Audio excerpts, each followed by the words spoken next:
Here's John Wilkinson. He's been mining lead in Weardale since he was a small lad. He might look skinny, but boy, can he shift that bouse. He can make a good packet, and anyone would want John on their team. He's the fastest in the dale.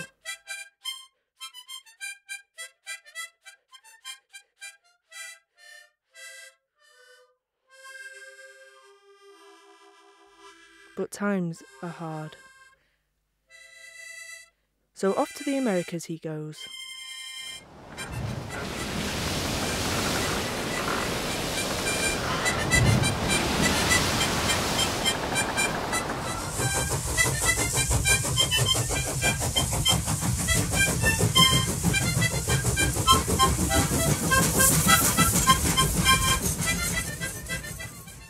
He works his way from east to west until in 1891, with wife and family, he settles in Nanaimo on Vancouver Island.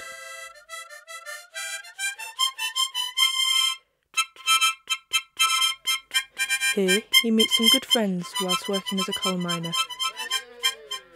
They talk about an adventure that can make them all really, really rich.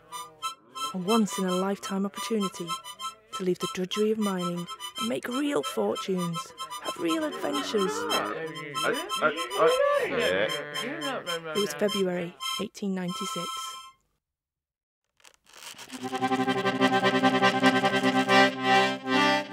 They headed off on their adventure up through the coastal mountains of British Columbia and into Alaska.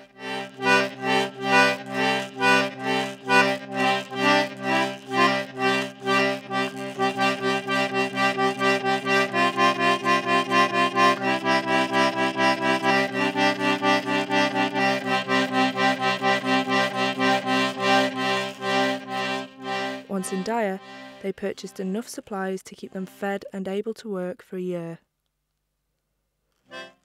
Their list consisted of 800 pounds of flour, 50 pounds of cornmeal, 80 pounds of rolled oats, 50 pounds of pilot bread, 20 pounds of baking powder, 6 pounds of yeast cake, 6 pounds of baking soda, 100 pounds of rice, 200 pounds beans, 50 pounds of split peas, 50 pounds of evaporated potatoes, 20 pounds of evaporated onions, 3 pounds of beef extract. In addition to their food supplies, they would need 1 handsaw, 2 shovels, 30 pounds of nails, half a dozen assorted files, 2 handled axes, 2 drawer knives, 1 jet plane, 1 bracelet. Their clothing consisted of 3 suits of underwear, extra heavy, 2 extra heavy double-breasted flannel overshirts, 1 extra heavy Mackinaw overshirt, 1 extra heavy all-wool double sweater, 6 pairs of long German knit socks, 2 pairs of German knit and shrunk stockings, leather heels, and 30 pounds of tobacco.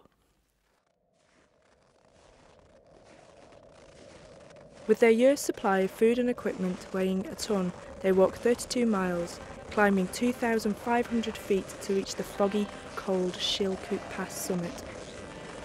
It was too difficult to take horses or cattle to carry the supplies.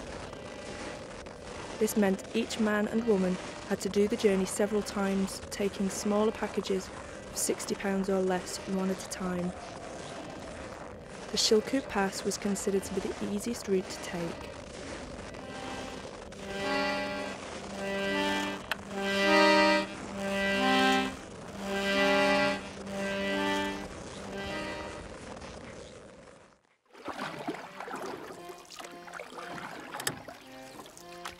Once over the pass at Lake Lindeman, they built boats from the surrounding trees on the lake edge. They sailed through many lakes and rivers until reaching the thundering waters of the Yukon River. Next, onto Whitehorse, where they would encounter Miles Canyon.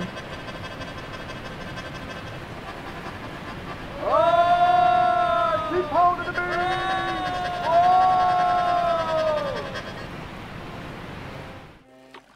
Why, aye, man. It's a good morning for fishing.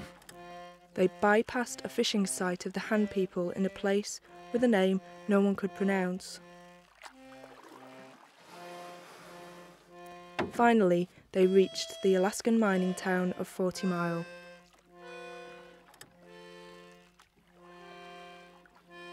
It was June 1896, and it had taken them 5 months to reach their final destination.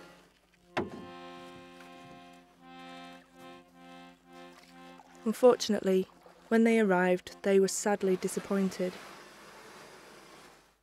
All gold claims had been staked. Little did they know this was all about to change.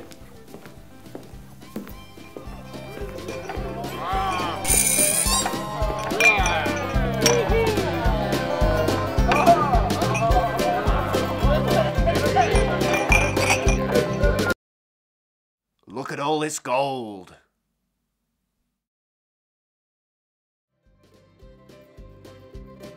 In August, a strange man entered a bar. He produced large pieces of gold that were not like any other gold from 40 Mile. This gold was bigger, shinier, heavier, and more pure.